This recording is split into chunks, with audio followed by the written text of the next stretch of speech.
Hi everyone, my name is Selina Xu. I'm a first-year master's student majoring in cello performance. Well, welcome to the podcast. Thank you for having me. Yeah, and it's very exciting because you are the recipient of the Rainwater Grant, Yes, which is something I was so that's grateful. unique to Butler. That Yeah. We have these grants that allow people like you to do amazing things. So first of all, explain a little bit like what the Rainwater Grant is. So Rainwater Project is like a creative project that a student can propose for their own creative music making at the Butler School of Music. And it happens every year. It's an annual project, and usually school only select less than 10 people because of the limitation of grant. Yeah, so this was it was a great grant by I feel so bad I forget his first name, but Mr. Rainwater left a big endowment that allows, yeah, you're right, like 10 people to get sizable amounts of money to pursue their dreams outside of the scope of their degree. So it's usually just something they have a passion for. Yeah. So what was your passion? What did you decide to? Yeah. So when I was an undergrad, I wasn't thinking about Rainwater because I know I'm still trying to find my own music career, and I never think that I would do a Rainwater project like this. But after I took some music and culture and meet so many inspiring artists at the Butler School of Music, that inspired me to think of my own culture heritage and my own voice and how I define the meaning of music. Yeah, and so tell me a little bit about your culture. Where are you from? I'm from Shanghai, China. So I came to the States when I was 14 years old. And this genre is called Shanghai Jazz.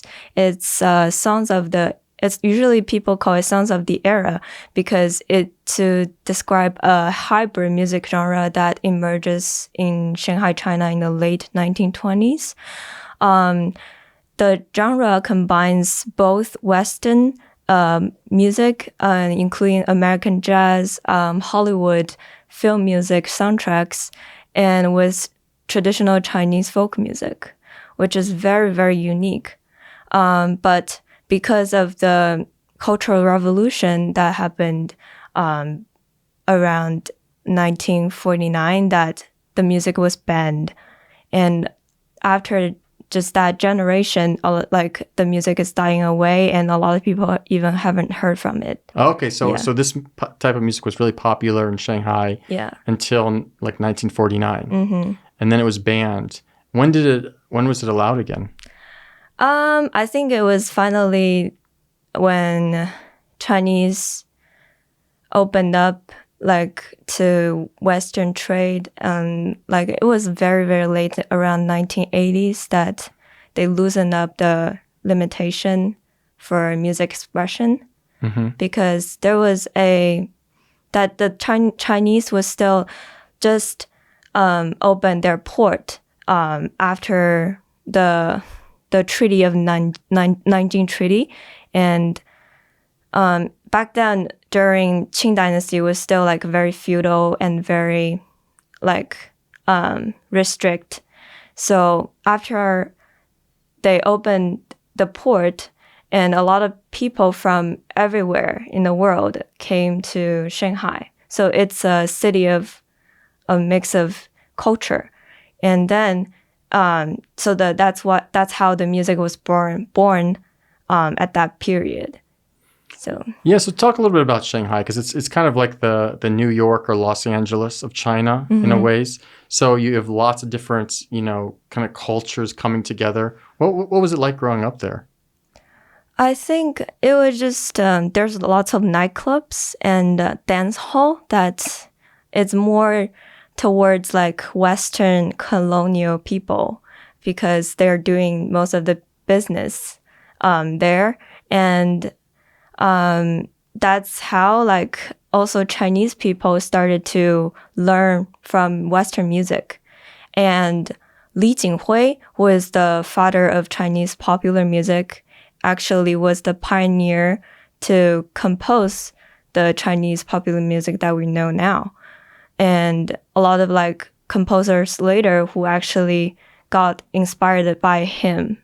And But because later the music gets more controversial because there's a rise of Chinese nationalism, actually view his music as yellow music. So the yellow is not described as like skin color or something. It's in Chinese it means like decadent or vulgar, because they think that he pursues for like imperialism or Western music, not something that's about Chinese music. Okay. Yeah. If I were to go to Shanghai today and just go into like a nightclub, what kind of music would I hear? Would it be mainly Chinese music? Would it be a lot of Western music? What would that mix look like? I think right now it's because of the social media, and a lot of people are more drawn to the pop music right now. They actually does not know a lot of like their own culture, music heritage that I learned here. So that's why I want to promote it more to the world and make it more recognized. And especially during that time, female was actually not able to allowed to be on the stage. Really? Yes. So we're talking about like 1920s, 30s, 40s? Yeah. Yes. So because of Li Jinghui, actually, the first song he composed, he let his daughter to sing on the stage. So that's like the kind of like the beginning of Chinese popular music and like the recognition of female artists. Wow. And what was this, just sexism? Like what? I've never heard of that. Yes, Yeah. actually, because of like after the Qing dynasty, a lot of Chinese are still very traditional mindset. So they think, female artists shouldn't be appeared on the stage, and that's why they call it as like decadent or sometimes even pornographic, as like sexually appear to the audience, that they think it shouldn't be the music shouldn't be this way. So it gets so much controversial, and it get banned after that. Yeah. Today, is there any of that left? That mindset that women don't belong on stage, or is it pretty much accepted? It's pretty much accepted. I think after the female rights movement, and that happened in the U.S., actually also influenced Chinese. So a lot of women actually during that time, because of music, they actually promote their own rights by more expressing themselves through music. So you have this passion for jazz music of the 20s, 30s, 40s, thereabouts? Yeah. Right. So how do you, so you have this, your culture, there was this music that was banned. How do you go about like bringing it to life here in the middle of Texas? I feel like we're very far away from Shanghai. Yes. Most of the music actually, because it's destroyed. So I was so fortunate that I can find someone here who's a student here who's able to just compose music based on the recording. So everything was just hearing the recording and then arrange it into tangible music with like based on Western notation. So we worked on throughout the summer, and then finally we get to have at least 10 songs to make it come true. Wow. So the sheet music would have actually the communist government would have destroyed it. Yeah. But then I assume they were on records, right? Yeah. The recordings. Yeah, that's because the technology that also came through from the Western during that time. So a lot of like the invention of gramophone and broadcasting actually like had a big impact about the music itself.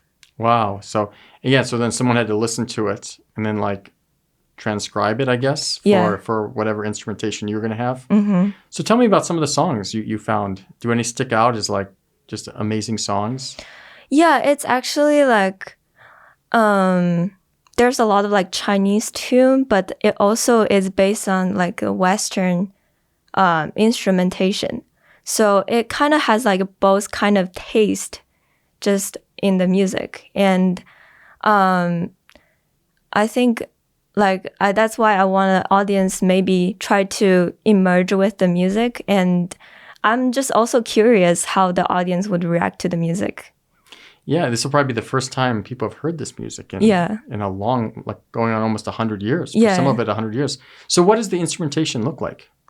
It's basically just a jazz combo. Like we have just one brass instrument for each, and then we have piano, just a regular jazz combo like piano, tenor saxophone, bass saxophone, trumpet. But the unique thing is that we also add some classical musicians into that because of the Western music as well, such as violin and cello. Okay. So, and then during rehearsal, I heard my jazz friend always just impressed by like, oh, this is such a unique opportunity that we get to have violin and cello playing with us.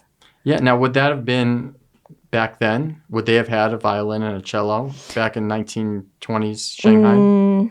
Not really, Okay. because I think only like high status people are able to learn instruments. Okay. So in China, and the instrument just got into China, so I assume not a lot of people are still able to like have that many musicians in a group. Yeah. And now I noticed you didn't say drums and bass. Do you have a drummer and a bass? Oh, yes, we do have a drummer. Maybe you said it, I just missed it. Yeah. Okay. Yeah. Okay. Very cool. So so the concert, it's so you have 10 songs? Yes. Yeah. So what's like the earliest song? What's like the first song oldest? is gonna be Night in Shanghai, just to let the audience to feel what it feels like through the music in Shanghai, China, back to the old time. And then Now that's a famous song. Yes, that's Yes. the most popular song that just passed down generation to generation. My father always sang it when I was a child, and I loved it so much. And I'm curious, like if I could just play it, I can just let everybody else to know this music because I love it, and I want more people to maybe learn from the history. Yeah, my grandfather actually would sing that too. That song. Oh, really? Yeah. In Chinese? No, in American. I mean, I'm sorry, in English. Yeah. Oh, wow. Yeah. I didn't know that. Yeah. So it's a famous song. So what's the next song after that? Next song is gonna be the father's Chinese popular music composition, and he's one of his most popular songs that was back in the day. And then I'm gonna also promote some songs that composers that was later after him that was also got inspired by his music, but a little different. And there's also songs that is just basically arranged from American songs. So such as we have a songs but it's gonna sing in Chinese, but it's basically arranged the song called 7 Lonely Days. That was also just back then, I think. Okay, and who's going to be doing the singing? We have amazing mezzo-soprano singer, Inmei Ge, and she's gonna sing most of the song. And we also have another jazz singer. It's Kevin Rayback, and he's also a really great jazz singer and gonna sing 2 of the most unique songs. And it'll be sung in Chinese. Oh, he's that's why he's gonna sing the English version, and okay. I want that my Chinese singer to sing the Chinese version just to make a contrast. Yeah. And now how many recordings did you have to go through to narrow it down to wanting to do these 10 songs? Oh, I think I basically go through everything. And I just select one of the 10 most songs that's kind of swinging and more like interesting, has more interesting melodies. And that's also because of the limitation of my instrument. I also need to make sure that, we have this instrument that could feature this melody. Mm-hmm. So I think afterwards, I only select 10 songs. But if we get a good review from the concert on Sunday, and I would definitely go make more music Yeah, yeah. So did you start with hundreds, would you say, of songs? Or It's very, very small number of recording, I think. okay. So yeah, because I think there's some music just lost by the time. And so it's really hard to find. And a lot of music, the recording are not really good quality. Oh, of course not. Yeah, back it's then. like a buzzing sound too. Yeah. So it's really hard for my composer to actually, he had to go back at least 10 times to like listen the melody. So that's why we worked on it so long, like since summer. Yeah, we finally make it come true.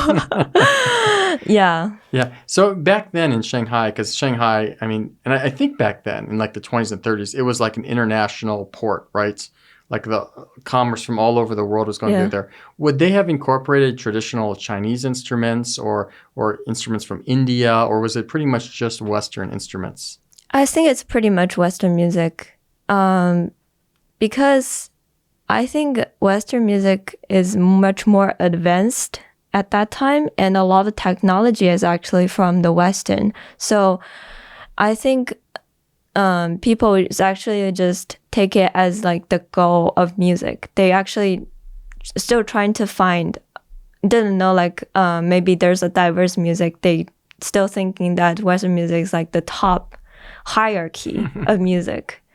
So yeah, back then even now people are still think there's a hierarchy between the music. Yeah, so. Unfortunately, yeah. So yeah, amazing. So talk a little bit about like when is the concert? How do people come? The concert is gonna be on this Sunday, November 17th at 5 p.m. in the band hall. Okay, what room is the band hall? It's gonna be 2.114. 2.114. Yes. Great. And you have lots of family back in China and friends back in China. What do they think of this project? Because you're a cellist. Yeah. You're a classical cellist. Yes. So this is like way outside your comfort zone. Yeah. What do they think about this project? Oh my gosh. I think I started to like sketching this idea like a year ago, and I was just kind of like discussing with my father and about, do you think if I should make it as a project or like, and she just like so supportive and like, hey, you should definitely, that's such a good idea. Like, and I realized also nobody is actually doing it. So I just realized since I have this opportunity, I have this access to the school, and why can't I just maybe try and get out of my comfort zone and maybe just do something that's creative for my culture. And throughout the year, he just kept supporting me. Sometimes I even doubted myself if I can still make it because of the loss of the music. But I'm so glad that I found so many talented musicians who could help me to make the music come true. Yeah, it's amazing your dad was such a big supporter. Did you have anybody, friends, family, who's like, almost like you were talking about before, like that's yellow music. Like, no, you shouldn't do that. You should, if you're going to do something, you should focus on strictly, traditional Chinese music. No, I think the 20th century, first century we are living now, and people are more open-minded, and they also want to help me to honor the artist, Chinese artist, because it's like music is such a diverse thing that it's not only just about like there shouldn't be a hierarchy in the world. So. Yeah. So, and what was it like the first time you played cello with a jazz band? Because you've played like thousands of hours of cello with other people, but never in this context. Actually, I was like not bad, because I think Did you think it was going to be bad? Yeah, because you gotta be swinging, Yeah. And sometimes I try to play maybe very strict on the tempo, but usually when I get to play with the jazz musicians here, and I feel like there's like a freedom in the music and the melody itself. So I think that kind of makes me also help me to know how to like play such kind of music. And now, is it all written out? Is it all notated, or is there any kind of improv going on? I don't have any improvisation, but other musicians have improvisation. But I just also have some main melody that's more like a Chinese folk tune that features on cello. Yeah. Okay. Very cool. Very cool. Well, thank you so much for sitting down. Everyone should come out Sunday. Yes. 5 p.m., right? And we're also going to have some traditional snacks that you would never try here. Ooh, like what? Like what? Like just something that I love about like in my childhood. And I love those Shanghainese crackers and some like pastry. And we also have the butterfly cookie. Wow. It's going to taste really good. I'm sold. So so Sunday, 5 p.m. in the band room. Yeah. 2.114? Yeah. 2.114. If you come in the main doors, it's right to your left. Thank you so much. Thank you for having me. Yeah.